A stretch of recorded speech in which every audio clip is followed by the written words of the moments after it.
Welcome, everyone, to another edition of SCRC's Let's Talk Caregiving. I'm your host, Roberto Velasquez, President and CEO of Southern Caregiver Resource Center.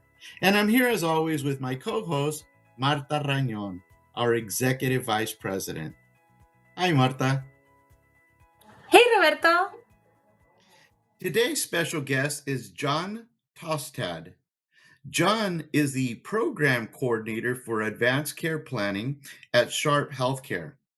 John also teaches bioethics at Sharp and helps families make those often very difficult medical decisions. He's also a chaplain and oversees the spiritual care for hospice there at Sharp Healthcare. Welcome, John. I'm glad you're able to join us. Thank you very much, Roberto. It's great to be with you today. You know, when we work with family caregivers, and we are often dealing with about 90% of our clientele are caring for somebody with Alzheimer's disease or a related dementia, and their cognition of the individual might be compromised. It might be more advanced. Sometimes it's in the earlier stages. And I know that it's always a very difficult subject to talk about end of life, talk about advanced care, planning. And I'm so happy you're here because I was really hoping you could share from some of your experiences how you work with the family caregivers that come to you for this type of help. Well, thank you for raising that important issue, Roberto. That's so important. The conversations happening prior to someone losing decisional capacity, as we refer to it in healthcare, is so critically important, which is why all of us who are healthy and have decisional capacity for our healthcare decisions, we should all make the effort now to carefully select a substitute medical decision maker and put someone in place so that when I become unable to make my own medical decisions, I have a trusted advocate who understands me well, who can make decisions that align with my values and beliefs and preferences when the time comes. It's really difficult, Roberto, to exercise what we call in bioethics substituted judgment. And that's essentially a going back and reevaluating all the conversations we've had with our loved one when they were able to live vibrantly and had decisional capacity and the ability to make their own medical decisions, and make the best guess that we can about what they would want with regards to treatment and care in the context of their current illness. So it's important to have those conversations in advance. And then if you have to exercise substituted judgment for your loved one as a caregiver, it's really important to put people in your life to help you process that decision making journey that takes place as we navigate healthcare decisions. I wanted to add to our conversation, Roberto, because I'm so glad that John is here to talk to us about this topic. I know we've covered similar conversations where we talk about end of life and preparing, but I think it's so crucial that as we are talking to caregivers, because I've had these conversations recently where there are two instances, right? Where maybe there is a person that the caregiver is caring for, where there's a long illness and it's almost, expected, and there's a sense of, hey, it's coming to an end, and the person's no longer suffering, and so there's been time to plan, and maybe they have been advised to plan. And then I've also been talking to another caregiver who they found themselves in a very unexpected, it was almost like a shock that this happened. And it got me thinking, as we were preparing for you to come and talk with us, John, that people sometimes, I think caregivers sometimes think, well, yes, yes, I know I need to think about this. Yes, yes, I know it's something that we should do because we all are always talking about this. But there is something to be said about really stopping to think about planning, because you never know. And these two examples of these caregivers, one who kind of expected and one who didn't, both found themselves having to make these rash decisions, and neither of them were prepared for this type of conversation. So I just wanted to get your perspective, John. How is it that caregivers can prepare and plan and start thinking? Because we all know we have to do it, but I think it's the reality that we have to live in.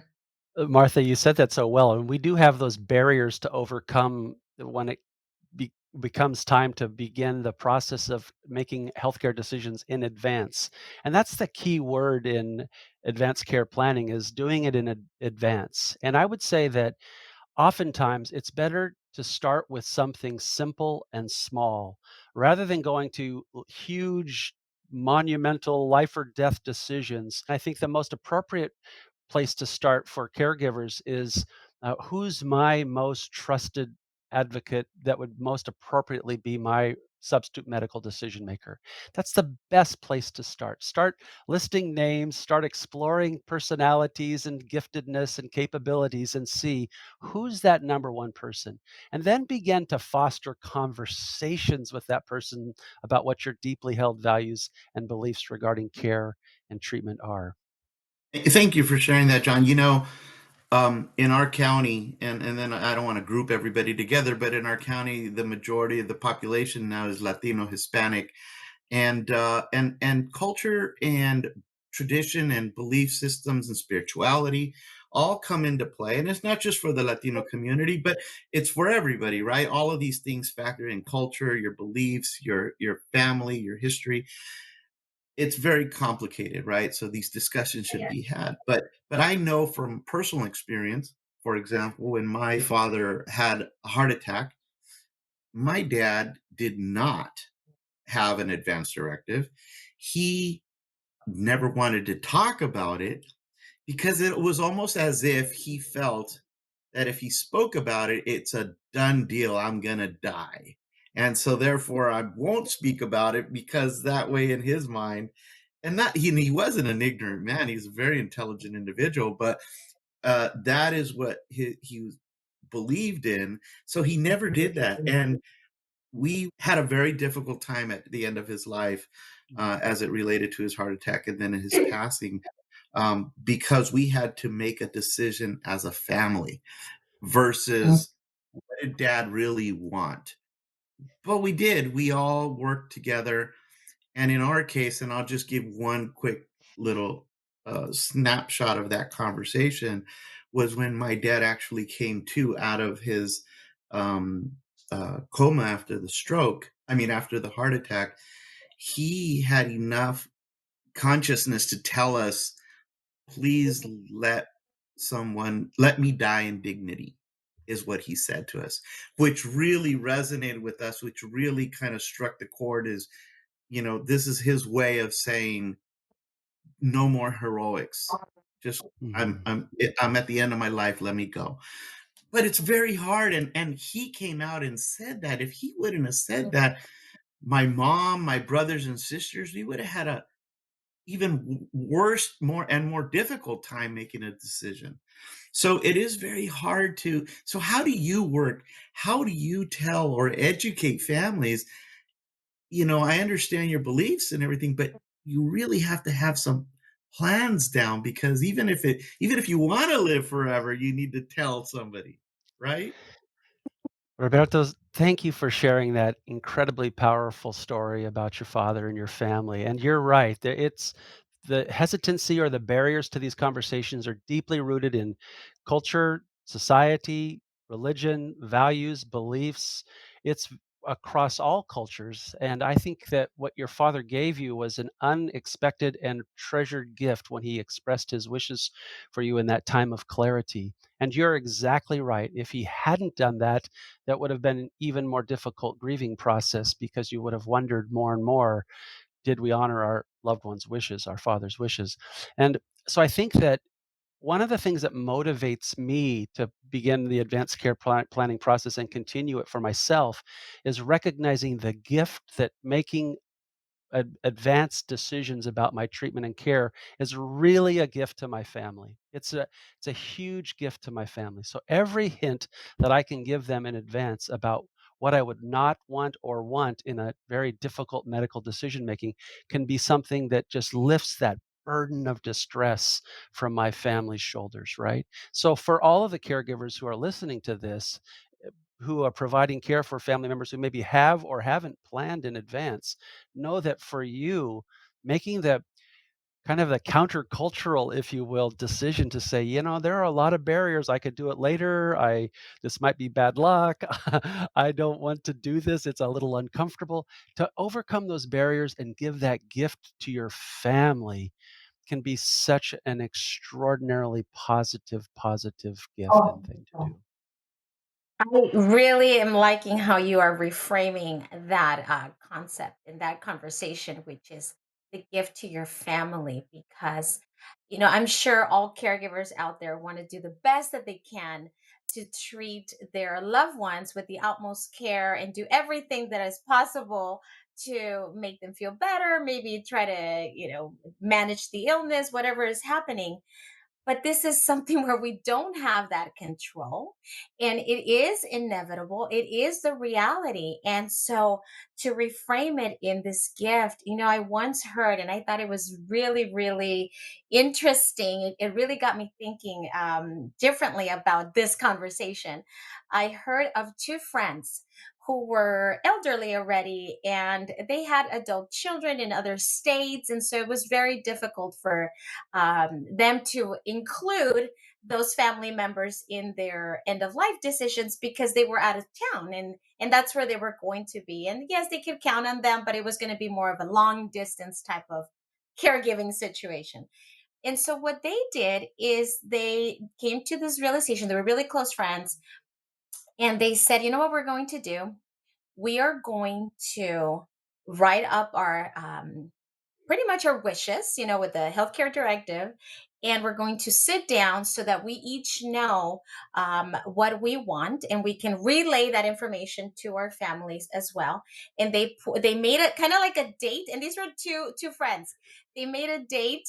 They poured themselves some wine. They had some cheese and some tapas, and they said, "Okay, we're going to answer each question. What do you feel about this? How would you manage this? What should be the best way to do this situation?" And they just went down the line. So they kind of hashed it out. They talked about it. They brainstormed. They took each other's suggestions into consideration. And then they each had their own finished product that they then felt comfortable saying, okay, family, this is what I'm going to share with you. And I thought that was so neat because it is such an intimate, decision that you're making. It's your life, it's your end of your life, but you have to involve other people. And so why not do it in the most, I don't know. I guess we think of this conversations of a very harsh, nobody wants to talk about it, but it was almost like a get together. It was almost like a party. What do you think, John? What Oh, are your Martha, thoughts I on this? think that's a great example of kind of breaking down those barriers and lightening the heaviness of that important conversation. In fact, there have been a couple of organizations that have sort of formalized that process. So, the caregivers listening could go to the Death Cafe. It's a nonprofit organization where people will overcome that scariness of this conversation and with treats, and they'll meet at a library and they'll have a conversation. There's a program called Death Over Dinner, exactly what your friends did, and where they kind of remove the scariness and the stigma and the inappropriate feelings associated with those important conversations, and they have those in a I think a warm, inviting, and thoughtful atmosphere and context, have a beautiful discussion and conversation. And even the Mm. conversation project, there's a whole agency that's committed to giving people eh, tools to have skillful conversations about what matters most to them. They have a starter kit that can be completed by a person who would then go to that family gathering with food and wine and be able to have a really, I think, an important, meaningful, and deep conversation about their healthcare wishes and preferences. So, I mean, there's so much benefit to this. I mean, everybody should an advance directive. Everybody should do an advance care plans, and yet very few people do. very few. I think I was reading a study, it was a few years back, but it said about 9% of individuals in Western countries execute these advanced care directives. And that's a small amount.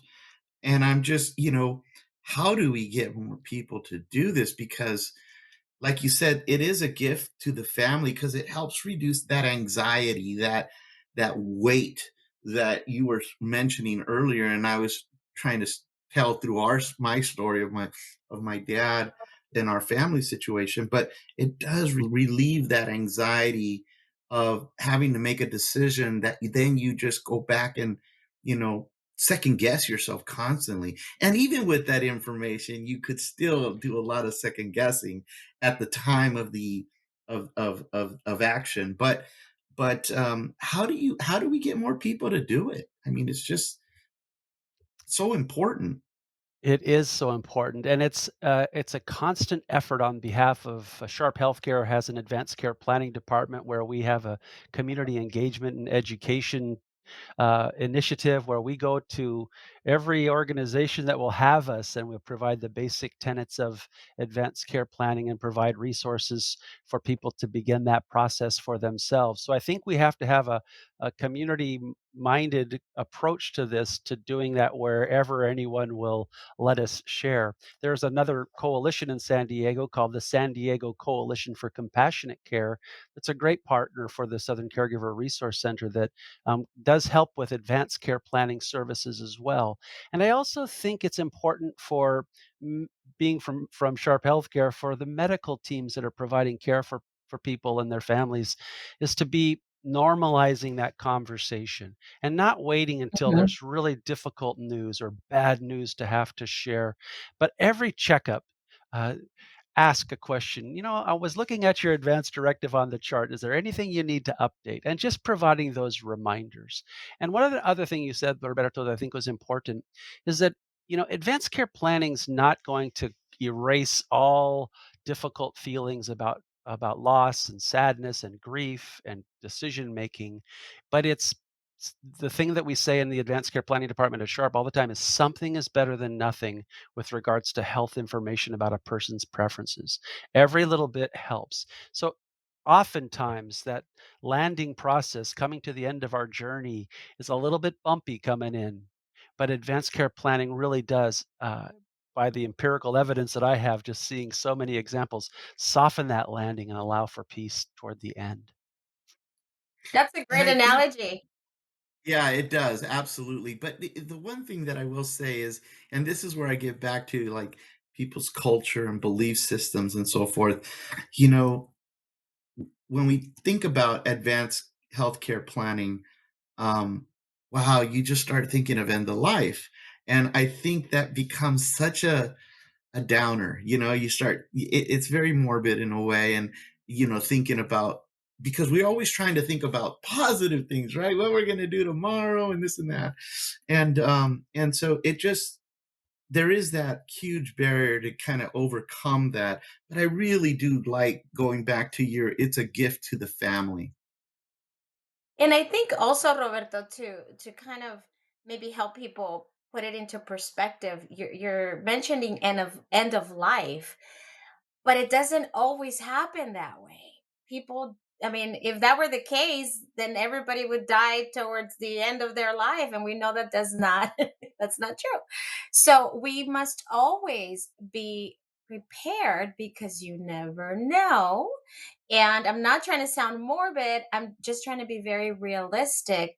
And again, talking with these caregivers, one of them who found herself in this unexpected Mm. situation, that had they had that conversation as a way to just just have that conversation, then it would have been easier for her than having to deal with the trauma of losing somebody unexpectedly and then having to prepare for end of life. What do you think, John? What do you think that I could think do, that's how so we can help? true. One of the things I like to instill in with my substitute medical decision maker, who is my oldest son, is insert a little humor. So when I have to share some new updates with him regarding my preferences, or if something has changed about what I would want, and we have to sit down with my advanced directive and I have to make some adjustments, because I think that's important too, is to review your wishes regularly, because we change over as we age for sure. And it's okay to always, as long as you have decisional capacity, to change your medical decisions at any time. So that's why with my son Blake and I, it's a constant conversation. And oftentimes what eases that is a little bit of humor. Sometimes there'll be a tear and a little sadness. But if I can say, I changed the song that I want at my memorial service. It used to be, Lose Yourself by Eminem, and now it's Ave Maria, and I just, I can instill a little bit of humor. Then when we have to talk about little deeper decisions about what I would want or not want, it becomes a little easier. So I always encourage people to laugh a little bit and bring it up often. Yeah, I'm always yeah, changing my songs too, so thank you. I'm not the only one. yeah. Right. Music to my ears is what I'm saying because yeah, humor is very important in my life. And not everybody, but I think that's really important to kind of look at it from different perspectives. Martha, you talked about your caregiver individuals that who did a wine party and they planned it out, and John, you talk about all those other groups that can help with that difficult discussion of end of life, and make it so that it's normal. We think of end of life, we don't want to talk about it because we don't want to be there, but it's a normal part of life, right? Everybody. But it's good to have resources. It's good to have this information. I know at Southern Caregiver Resource Center, when our family consultants work with our family caregivers that come to us, they're often in a very crisis situation. Some of them are very severely depressed, having been caregivers for 8, 10, 15 years with really no other help, or regular help. And so they come to us in very crisis situations. And I do know that our family consultants, that's one of the primary questions that they ask during an assessment. Do you have somebody that could help you with making decisions? Do you have an advanced directive?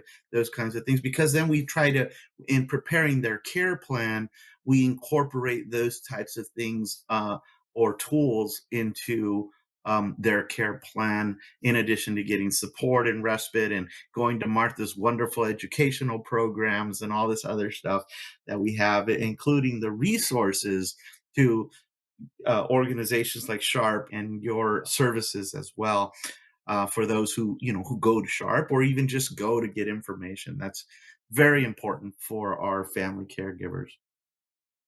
Well, that's all the time we have left for this edition of Let's Talk Caregiving. To hear more of our podcasts, follow us on your favorite podcasting platforms or visit our website at scrc.care. I want to thank Martha for co-hosting another important discussion, our guest John Tastad, and our audience for tuning in. If you are providing support to a loved one, you don't have to do this alone. Asking for help is not a sign of weakness, it's a sign of strength. To connect to our programs and services, visit our website at scrc.care or call us at 1-800-827-1008. If you live outside of San Diego and Imperial counties, visit caregivercalifornia.org to connect to the Caregiver Resource Center near you. To support our efforts and make a tax-deductible donation, please go to scrc.care and click on the Donate tab. And remember, SCRC is here for you, Caring for those who care for others.